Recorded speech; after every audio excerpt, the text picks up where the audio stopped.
before we get to the immediate future, I still just want to, if you don't mind, linger over the last 5 weeks and some of the narratives that have been discussed nationally here and place them before you for a response. The first being is that the Pac-12 was the last to do it, to sort of get back into a football season earlier than expected because of the pressure placed upon it by other conferences not pushing it all and the Big Ten saying that they were coming back. What do you say to that, Coach?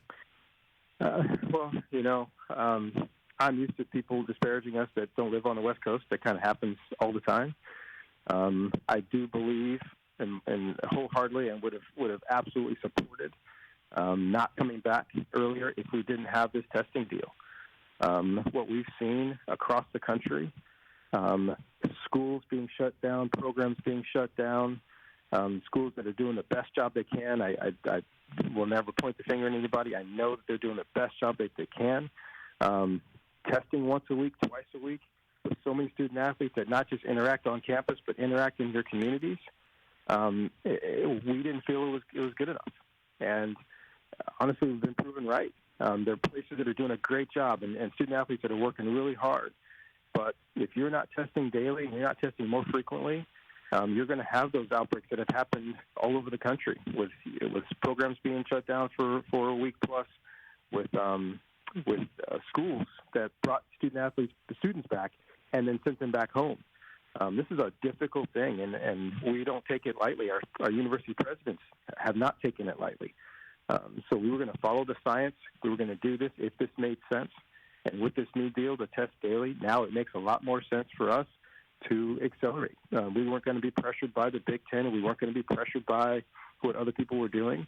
I've said this before, and I'll say it again. I could honestly look my guys in the eye and say, we're looking out for your health and welfare.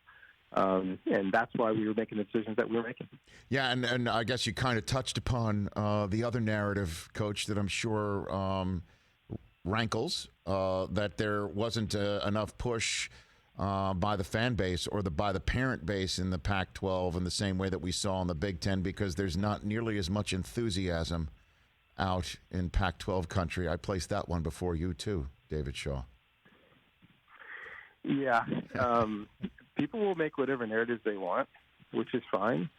No one can look me in the eye and tell me that our student athletes don't work as hard as anybody else in America, that they don't care as much as anybody else in America, that their parents don't care about them and their health and welfare as well as their future prospects in the NFL. That just doesn't make sense to us. Now, what makes sense to me is our process. Our process from the very beginning, and I can speak very intelligently on this, because as I said, I was involved in this process of being on this working group, and we heard from the doctors, and we kept our students and their parents informed of our entire process from the very beginning. We're going to follow the doctor's recommendations. We're not going to be swayed by politics. We're not going to be swayed by what other conferences do. We have medical experts that we were going to talk to. We were going to communicate with other people around the country, as well as people at the CDC in different places, to make sure that we're doing what we believe is best, and best for our student athletes. We were not going to put football ahead of their health. That's just not going to happen. So the fact that we didn't have a lot of marches and all those things, for me, it just said we did a great job of keeping everybody informed of our process. We kept everybody informed of what we were doing and why. For a while, we had weekly meetings with our head coaches in our conference to let them know what the doctors are saying. We met periodically with our athletic directors, so we're all on the same page. Our university presidents met with our doctors and our university our athletic directors.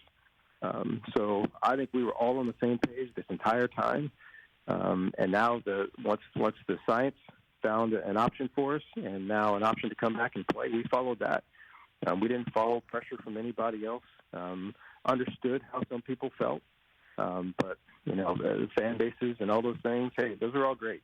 But we're going to follow our doctors, and our doctors have now come back to us and said, hey, with this daily testing, with where the heart abnormality is, we feel comfortable coming back. Our president's deliberated about it and said, you know what, we feel good about following this process and coming back, and now we want to give ourselves a little bit of a runway to get our guys back. Because a lot of us, we're on quarter system. A lot of us send our guys home. They worked extremely hard for the summer. We gave them a couple of weeks off to go back home and rest. Now that we changed the calendar again, now we're getting them back, and we need some time to get them ready to play some good football. Hey, you watched all the way to the end. Thanks for that. Watch more right here.